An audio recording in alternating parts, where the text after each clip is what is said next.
Welcome to the University of Rakamba, where knowledge is power for yourself.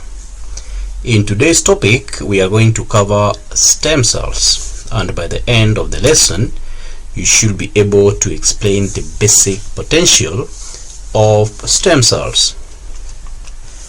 Think of a stem cell as a child with a complete freedom over what to be in future.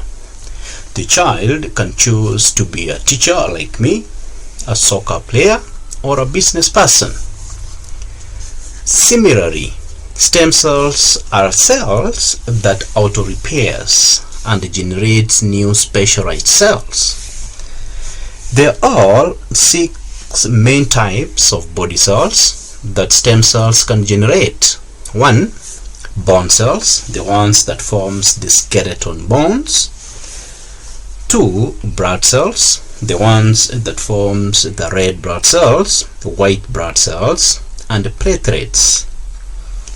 3. Muscle cells, the one that forms the muscle tissue for our skeletal system. 4. Fat cells, the one that stores energy, produces hormones, and regulates the blood pressure. 5. Skin cells, the ones that forms the dermis and epidermis layers of the skin for protection from external damage. Nerve cells, that is number 6, the ones that forms the basic building blocks of our nervous system that transmit signals throughout our body. There are 2 main types of stem cells. The first one is the embryonic stem cells, and the second is the adult stem cells. Embryonic stem cells are totipotent or pluripotent. That means they can differentiate into all types of specialized cells in the body, plus cells that are needed during the development of the embryo only. That is, the placenta, the yolk sac, and the umbilical cord.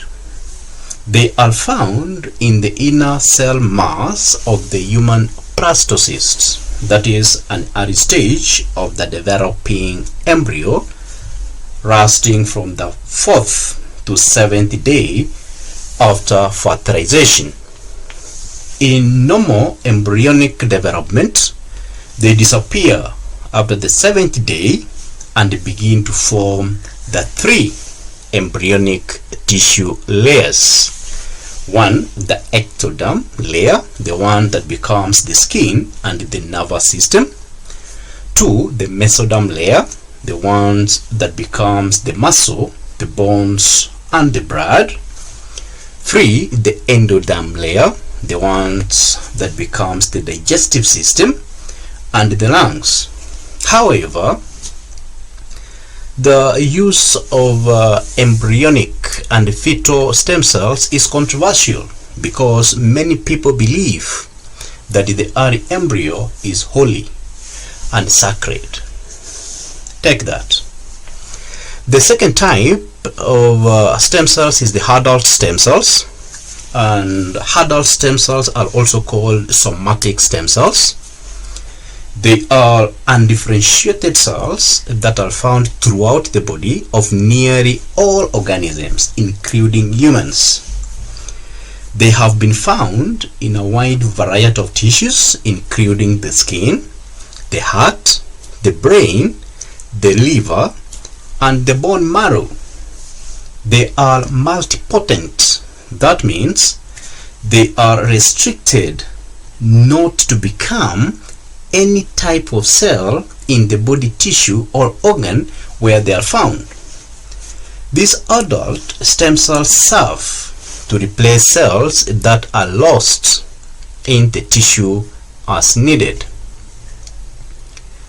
Unipotent stem cells can only differentiate into one type of specialized cell. For example, the spermatogonia stem cells found in the testes can only form the sperm cells.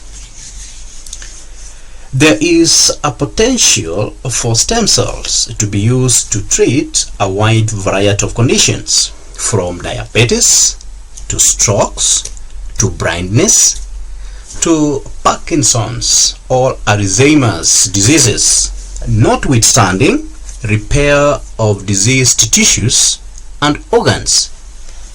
Stem cells can be harvested, activated, and transplanted. Therefore, in some diseases, using new heart muscle cells will help heart failure patients. Additionally, new brain neurons can be used to treat people with Parkinson's or Alzheimer's diseases. Last but not least, log in at rakamba.com and grab a copy of your notes. And if you find this video useful, kindly consider to subscribe and give it a like.